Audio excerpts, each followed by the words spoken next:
वालेकुम, क्या हाल चाल। उम्मीद करते हैं कि आप खैरियत से होंगे। मर्दवा है कि आप हमेशा खुश रहें, हंसते और मुस्कुराते रहें और इसी तरह हमें अपना प्यार दिखाते रहें। बिल्कुल जी। मेरा नाम मुअज्जम अली। मैं हूं तारिक महमूद। मेरा नाम मोहम्मद यूसुफ। तो आज हम जिस वीडियो पर रिएक्ट करने जा रहे हैं, वीडियो का टाइटल है India blocked Pakistan from BRICS, even China even claim Pakistan government. Video देखते हैं। और ब्रिक्स की जो सबमिट होने जा रही थी तो उसमें पाकिस्तान को ब्लॉक कर दिया गया ना। हाँ, इंडिया ने किया। तो वीडियो भाई देखते हैं और अपना रिव्यू पर देंगे। कौन ऑन करते हैं? 1 2 3 स्टार्ट। नमस्कार, नहीं वेलकम यू वर्ल्ड अफेयर। मैं प्रशांत धवन। नाउ रिसेंटली पाकिस्तान ने भारत पे एक बड़ा आरोप लगाया है। पाकिस्तान ने यहाँ पर यह कह दिया है कि इंडिया ने पाकिस्तान को ब्लॉक किया है ब्रिक्स के एक बड़े इवेंट से। यहाँ पर आप देख पाओगे पाकिस्तानी मीडिया का ही आर्टिकल है, India blocks Pakistan invitation to non member BRICS meeting. Basically आपको बताया होगा कि ब्रिक्स का एक्सपेंशन करना चाहता है चाइना। चाइना चाहता है कि और कंट्रीज धीरे धीरे ब्रिक्स का पार्ट बन जाए। ये ऑफ कोर्स ऐसा नहीं है कि 1-2 साल में हो जाएगा, ये एक स्लो प्रोसेस होता है। इनिशियली कई कंट्रीज नॉन मेंबर बनती हैं, मीटिंग्स अटेंड करती है, फिर इवेंचुअली बनती है मेंबर कंट्रीज। तो इंडिया ने इनिशियली ही पाकिस्तान का इन्विटेशन कर दिया है ब्लॉक, ये एटलीस्ट कहा है पाकिस्तान के फॉरेन ऑफिस ने।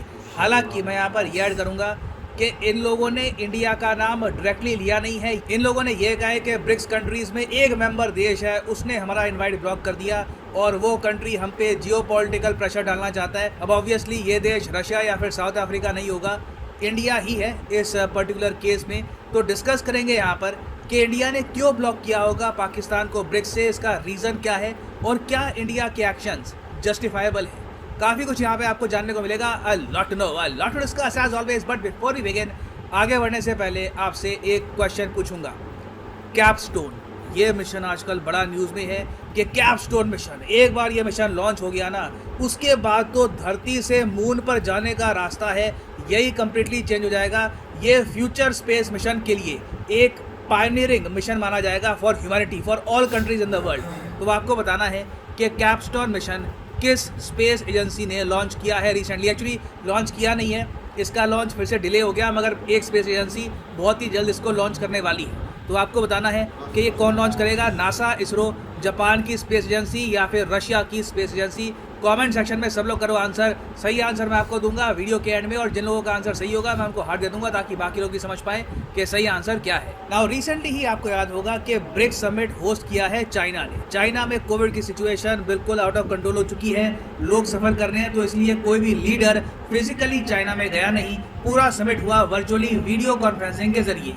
अब शी जिनपिंग ने वीडियो कॉन्फ्रेंसिंग में पहले तो ये कहा बाकी देशों को कि एक्सपैंडिंग मिलिट्री टाइज, अगर तो मिलिट्री टाइज एक्सपैंड करते हो तो कल को वॉर का खतरा खड़ा हो सकता है।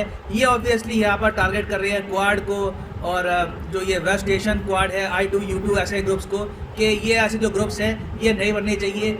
ये बहुत ज़्यादा एक इलीट ग्रुप बना देती है। चाइना का ये कहना है कि एक ग्रुप में सिर्फ 4-5 मेंबर नहीं होने चाहिए, ग्रुप को कंटिन्यूसली एक्सपैंड करना चाहिए ताकि और देश भी यहाँ पर ऐड होते रहे।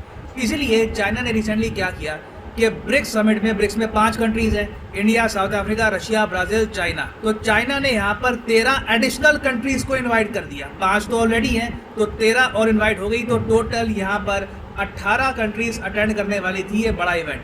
अब ये 13 कंट्रीज कौन कौन सी है यहाँ पर आप देख पाओगे मैप में।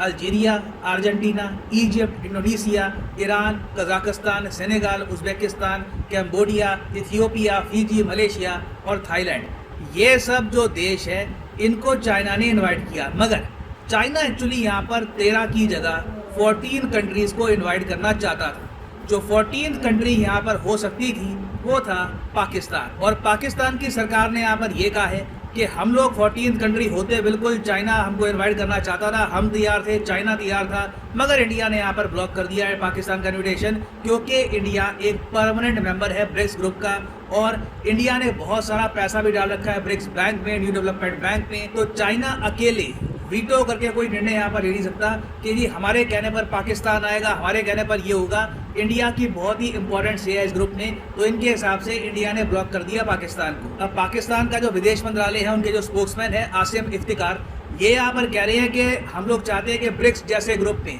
जियोपॉलिटिक्स नहीं होनी चाहिए। यहाँ पर कंट्रीज आपस में जो अपनी राइवलरी है ये ना डिसाइड करे, यहाँ पर फोकस करे ग्रोथ पर, जेन्युइन रीजन की ग्रोथ पर, और बाकी कंट्रीज को भी यहाँ पर इन्वाइट करना चाहिए। तो पाकिस्तान ऑफ कोर्स यहाँ पर कंप्लेन कर रहा है कि हमको रोका जा रहा है, ब्रिक्स में हमारी एंट्री यहाँ पर इंडिया रुक रहा है। मगर आप एक बहुत ही न्यूट्रल पर्सपेक्टिव से देखिए इंडिया के पॉइंट ऑफ व्यू को, तो यहाँ पे आप समझेंगे कि इंडिया एक्चुअली अकेला रैशनल कंट्री बचा है शायद ब्रिक्स में, अकेला कंट्री बचा है जहाँ पर कुछ कॉमन सेंस नाम की चीज़ है। क्योंकि आप खुद ही सोच कर देखिए, ब्रिक्स अपने आप में एक ब्रांड है। आपको याद होगा ब्रिक्स का जो ये ग्रुप है एक टाइम पर ब्रिक हुआ करता था, Brazil, Russia, India, China. Goldman सैक्स के उस वक्त के इन्वेस्टर जिम ओ'नील ने ये नाम दिया था ब्रिक्स कंट्रीज का। उस वक्त ये ग्रुप भी नहीं बना था। जिम ओ'नील ने खुद ही अपने आर्टिकल्स में ये ब्रिक एक्रोनिम यूज करना स्टार्ट कर दिया, ये कहकर कि ब्राजील, रशिया, इंडिया, चाइना। मैं आपको बता रहा हूँ फ्यूचर में पैसा बनेगा तो यहीं पर बनेगा। और जिम काफ़ी हद तक ठीक थे, इन्होंने ये सब बातें बोली थी 2001-2002 के आसपास। तब से लेकर अब तक अगर उस वक्त किसी आदमी ने इंडिया चाइना पर पैसा लगा दिया होता तो ऑब्वियसली उसका पैसा बहुत ज़रा आगे बढ़ा होता। इंडिया चाइना की स्टॉक मार्केट बहुत ज़रा आगे भागी है। रशिया की खैर हालत थोड़ी ख़राब हो गई, मगर ब्राज़ील भी आप अगर देखो तो ब्राज़ील ने भी अच्छी तरक्की करी है। ब्रिक्स ग्रुप आप अगर देखो तो ये स्टैंड करता है ग्रोथ के लिए। लिटरली जब भी ब्रिक्स का समिट होता है हमारे लीडर्स यहाँ पर जाते हैं, हम बात करते हैं ग्रोथ की, इकोनॉमी की, कि BRICS is the brand, BRICS is the future. अभी रिसेंटली अगर हम देखें तो गलवान की वजह से थोड़ा इंडिया चाइना के बीच में रिलेशंस खराब हो गए, नहीं तो मुझे अच्छे से याद है 2016-17 के आसपास जब मैं वीडियोस बनाता था ब्रिक्स पर, लोग एक्साइटेड थे ब्रिक्स को लेकर। लोगों को ब्रिक्स में उम्मीद दिखती थी, लोग कहते थे कि हाँ ये ग्रुप है, ये वेस्टर्न हेजेमनी को तोड़ेगा, ये यूएस की डोमिनेंस को तोड़ेगा। ऑफ कोर्स बाद में सिचुएशन फिर चेंज हुई है, बट आज भी आप अगर देखो तो ब्रिक्स की जो मेन ब्रांड वैल्यू है एज ए ग्रुप ये है कि ये सब कंट्रीज ग्रो करेंगी, इकोनॉमिकली स्ट्रांग है, इन कंट्रीज पे आप डिपेंड कर सकते हैं। अब कितना अजीब लगेगा आप खुद सोचिए कि ऐसे ग्रुप में हम पाकिस्तान को डाल दें। यहाँ पे कश्मीर वगैरह जो भी वॉर्स हुई है वो हम काउंट ही नहीं कर रहे। हम यहाँ पर सिंपली ये कह रहे हैं कि कॉमन सेंस क्या अलाउ करती है कि एक ऐसा देश जो फाइनेंशियली कोलैप्स कर सकता है, जिसका खुद का फॉर्मर प्राइम मिनिस्टर ओपनली कहता है कि मेरा देश 3 हिस्सों में टूट सकता है अगर आर्मी ने टेक ओवर नहीं किया। एक ऐसा देश जहाँ के मंत्री खुद अपने लोगों को कहते हैं कि चाय कम पीना शुरू करो, सत्तू पिया करो, देश की इकोनॉमी को हेल्प मिलेगी। क्या हम ऐसे कंट्री को इन्वाइट करना चाहेंगे ब्रिक्स में? अब यहाँ पे आप मेरे क्रिटिसिज्म में कह सकते हैं मगर ईरान को भी तो इन्वाइट किया है।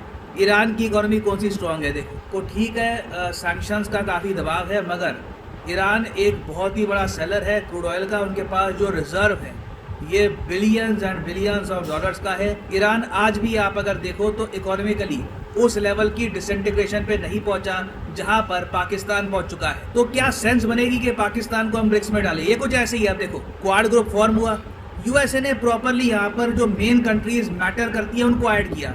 इंडिया समझ में आता है, ऑस्ट्रेलिया, जापान, यूएस। अब आप खुद सोच कर देखो, क्वाड में ना हम ऑस्ट्रेलिया की जगह श्रीलंका को डाल दें, दुनिया से ही हम पे जो श्रीलंका में हालत हो रखी है दुनिया से ही हम पर। तो सेम यहाँ पर कॉन्सेप्ट ब्रिक्स कंट्रीज का भी आता है। एंड आई थिंक इंडिया ने कहीं ना कहीं पाकिस्तान को थोड़ा ब्लॉक करके ब्रिक्स की ब्रांड वैल्यू बचाई है। नहीं तो चाइना का एक सिंगल व्यू पॉइंट रहता है कि कहीं से भी जो भी कंट्री इंडिया के अगेंस्ट है उनको ऐड करते रहो, बट थैंकफुली इंडिया ने यहाँ पर कॉमन सेंस शो करी है। नाउ ऑफ कोर्स यहाँ पर मैं आपका ओपिनियन भी पूछना चाहूँगा, क्या आप मानते हैं कि फ्यूचर में भी इंडिया को ब्लॉक करना चाहिए पाकिस्तान या फिर पाकिस्तान जैसे कंट्रीज़ को ब्रिक्स की मीटिंग से, या फिर आप मानते हैं कि नहीं इंडिया को अलाउ करना चाहिए कि पाकिस्तान भी धीरे धीरे ब्रिक्स का एक मेंबर कंट्री बन जाए? लिखेगा इसके बारे में कमेंट सेक्शन में, मैं जेन्युइनली जानना चाहूँगा आपका ओपिनियन। ना वापस आते हैं अपने प्रश्न पर कि कैपस्टोन मिशन, ये बड़ा न्यूज़ में आज के समय, ये कौन सा स्पेस संगठन लॉन्च करेगा? तो सही उत्तर यहाँ पे है option A, NASA is the right answer. NASA इसको लॉन्च करेगा।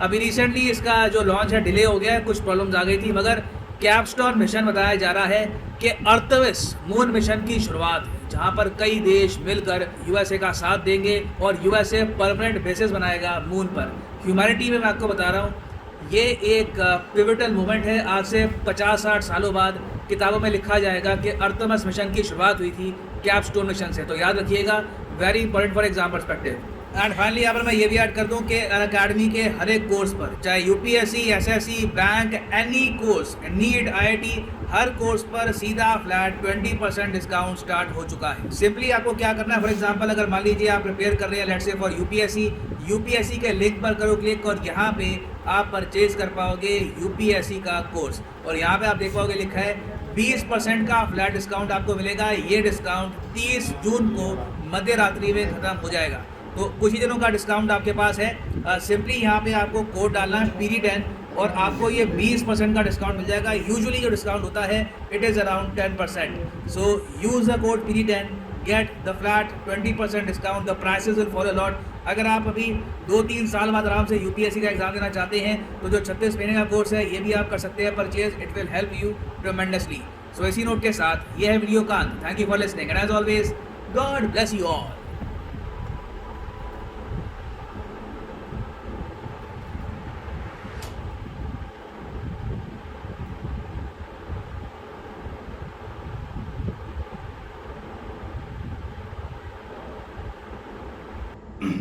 चलें जी, वीडियो ख़त्म हो गई है और जिस तरह इंडिया ने ऑलरेडी ब्लॉक कर दिया तो सही, हाँ मेरे ख्याल में सही किया।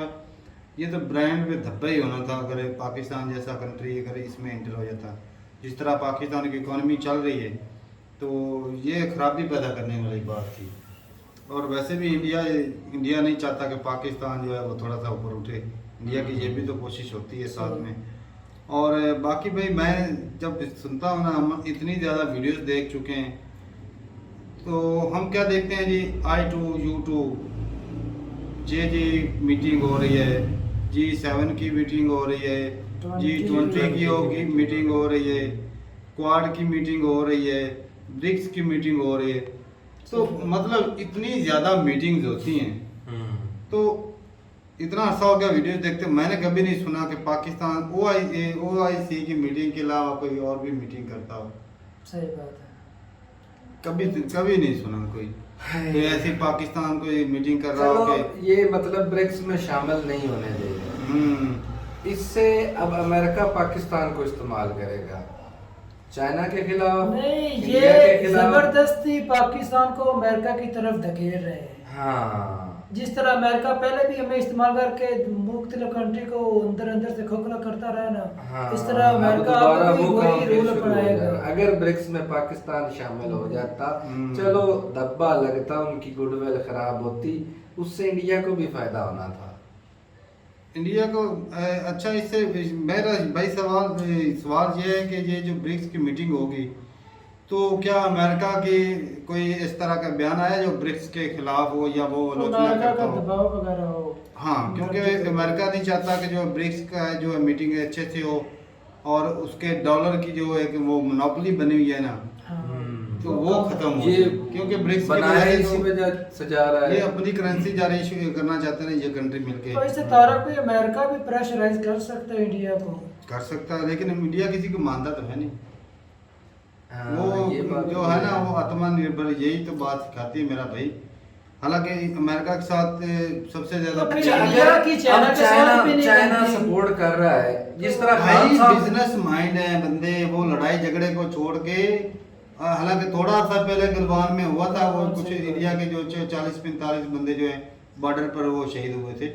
तो मतलब ये कहने का कि भाई साहब झड़पें होती रहती, लड़ाई होती रहती है, वो लड़ाई झगड़े को साइड पे रखते हैं और अपना कारोबार कारोबार करते का निजाम लेकिन देखते हैं। अमेरिका के अच्छा, साथ जिस तरह इससे कोई absolutely नुकसान not, नहीं होता ना अमेरिका इंडिया को को। खान साहब बिल्कुल यूं सीधे कि हमने आपके साथ कुछ भी नहीं करना। रशिया के साथ ताल्लुकात बढ़ा रहे थे, कहीं रशिया ब्रिक्स में शामिल तो नहीं करना चाहता था, लेकिन अब वो मतलब बोला नहीं। लेकिन सर के सिर्फ पीछे चाइना- हमने देखी चाइना चाइना बोला। सपोर्ट हैं। कर रहा चाइना था सपोर्ट करता है करने के पाकिस्तान को लिए। और कोई भी नहीं करता। अमेरिका करता है या चाइना करता है, और बाकी कोई भी कंट्री इस तरह नहीं सपोर्ट भाई करता। पाकिस्तान को चाइना और अमेरिका सपोर्ट करता है सिर्फ अपने मकसद के लिए। मकसद के लिए, सही बात है। और भाई अगर साहब इन्होंने सपोर्ट ना किया तो अमेरिका खुद ब खुद करेगा भाई। लेकिन उसकी तो मजबूरी बन जाएगी ना। अच्छा, पाकिस्तान को पता था कि हम 14वां शायद, हम इनको लगा कि हम शायद हम ही हैं जिसको चाइना इनवाइट कर सकता है, लेकिन नहीं किया। भाई मर्जी है उनकी, और जिसकी चलती हो वो मतलब इंडिया पर सबसे ज़्यादा पैसे डालता है। तो जो ज्यादा पैसे डालता है उसकी Might is हिसाबदार है। right, चौधरी भी तो वही बनेगा भाई जो ज्यादा पैसे वाला होता है। बिल्कुल। तो पिछले दिनों ये चाइना वही के अंदर करेगा। ना एक मीटिंग हुई थी उनकी, मतलब कि डेवलपमेंट के लिहाज से, तो उसके अंदर उसने इंडिया और ईरान को बुलाया था, पाकिस्तान को नहीं बुलाते भाई, पाकिस्तान को ऐसे ही नहीं भाई अपने फायदे के लिए इस्तेमाल कर रहे हैं पाकिस्तान को। अगर आज ये छोड़ देगा तो अमेरिका शुरू कर देगा, जिस तरह उसने रूस और दूसरे कंट्री को दबाया था। ऐसे हो ही। सकता है पाकिस्तान नुकसान लेकिन वो पाकिस्तान अपना- का होगा उसके अंदर लेकिन भी। पाकिस्तान का ऑलरेडी लेकिन नुकसान दूसरे हो रहा कंट्री का, है। हाँ। लेकिन ये पाकिस्तान अब ऊपर जब तक कोई बड़ा कंट्री जिस तरह चाइना या अमेरिका जैसे कंट्री हेल्प नहीं करेंगे ना, हाँ। पाकिस्तान ऊपर उठ ही नहीं सकता। नहीं उठ सकता। और वही हेल्प करेंगे तो फिर जो है अगली हुकूमत वो आके वो गिरा देगी, तो ये हेल्प लेस ही रहेंगे सारी जिंदगी। तो ठीक है भाई, बताइएगा ज़रूर कि अमेरिका ने कोई ऐसी स्टेटमेंट दी जो ब्रिक्स के खिलाफ हो। वो नहीं चाहता कि ब्रिक्स की मीटिंग जो है सफलता से हो जाए, बिल्कुल। क्योंकि ये अमेरिका के बिल्कुल खिलाफ जाती है। और इंडिया के इस ब्रिक्स में हालांकि बहुत ज़्यादा रोल है इंडिया का, लेकिन फिर भी अमेरिका खामोश है इस ब्रिक्स की वजह, इंडिया की वजह से। इंडिया के खिलाफ कोई इस तरह की बयानबाजी नहीं कर रहा है। हाँ। तो थोड़ी बहुत तो वो करता है, जिस तरह वो पिछले दिनों एक वो थे जो जर्नलिस्ट कश्मीर वाले मामले पर। नहीं, वो जो योगी आदित्यनाथ गिरा रहा है मुसलमानों के घर, अच्छा अच्छा। वो दूसरा बोल रही थे कि दूसरा। इधर मिनोरिटी के ऊपर जो है ना हाँ, जुल्म हो रहा है। अच्छा। तो ठीक है भाई, अब बताइएगा कि अमेरिका ने क्या कुछ स्टेटमेंट दिया है या वो इसके खिलाफ है या नहीं। तो मिलते नहीं वीडियो के साथ, तब तक के लिए इजाज़त दें। अल्लाह अल्लाह हाफ़िज़।